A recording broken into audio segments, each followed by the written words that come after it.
大家好，我是博正。这次分享给大家的书是叫《社会性动物》。我把书中一些比较有意思的点简单的分享一下吧。我们先说这个从众心理吧。我举一个例子，比如说我们一群人出去吃饭有我的朋友和朋友的朋友，那我们去了这个餐厅点了很多菜。他们都觉得这个每一道菜都非常非常好吃，但我觉得很一般，很普通，可以说是乏善可陈的那种。但是呢，他们会问我，你觉得这个好吃吗？我可能会说好吃。那为什么会做出这种违心的判断呢？原因是我们不想让自己的判断和他人的判断，或者说大多数人的判断不一致。因为我们需要得到这个大多数人的一个认可。那讲的第二个呢，叫这个自利偏差。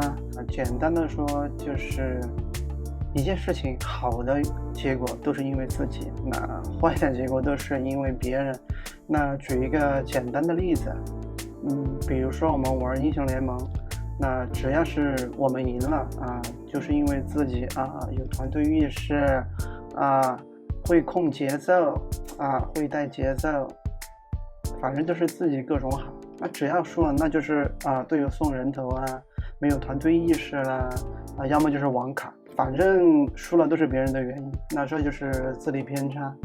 然后我要说的这个点呢，非常非常的有意思，是我觉得非常有用，给我启发很大的这样一个点吧，叫做认知失调。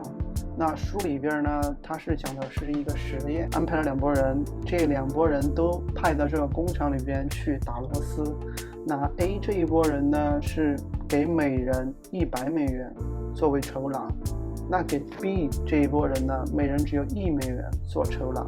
那一下午打螺丝嘛，那完了以后呢，就对这些人进行一个回访测试，就问 A 这一拨人呢，你们觉得打螺丝给你有什么启发没有？你从中学到了什么？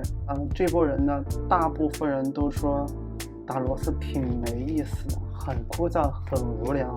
要不是看这100美元，谁来呀？然后呢，去问 B 这一组人，那说你同样的问题嘛，就觉得你觉得这个打螺丝有没有什么意义给你什么启发等等，有什么看法？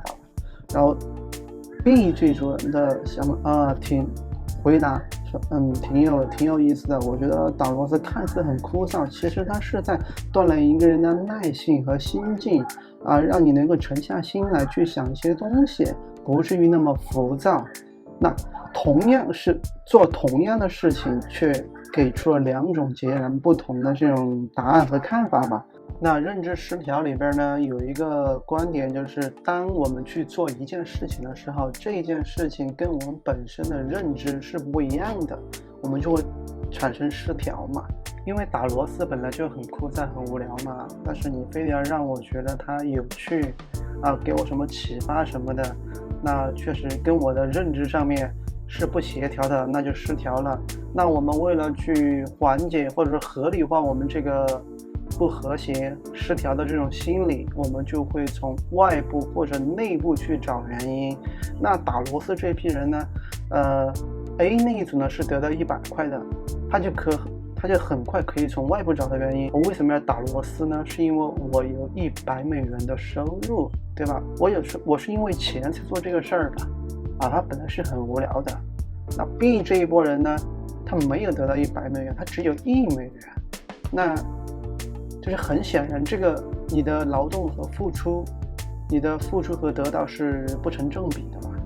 那他为了去合理化这种失调呢，他就会从他外部已经找不到原因了，他只有1美元嘛，他哪去找原因嘛？他只有从内部找原因，那就只有自我协调我可能觉得这个是看似是无趣的、无聊的，那它可以磨练我们的心境嘛，增加我们的耐心，我们可以从中学到一些为人处事的道理反正它就是自我协调、自我合理最后说一点，如果某个人他想要达到某种目的，必须要经过一些很困难的经过或者过程，那这个目标或者说终点他会更加的珍惜，叫做为努力进行辩护。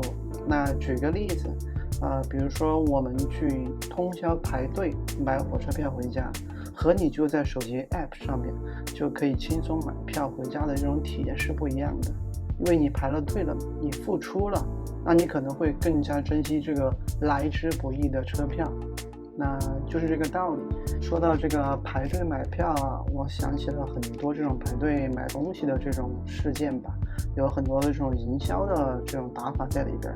那比如说有很多东西它是首发啦，那你必须要提前，比如说头天的凌晨啊，什么时间你去排队，对吧？你不能上厕所啊，你不能去干什么，不能吃早饭等等都不行啊，你必须要在那儿排着，然而你离开了这个名额就没有了嘛。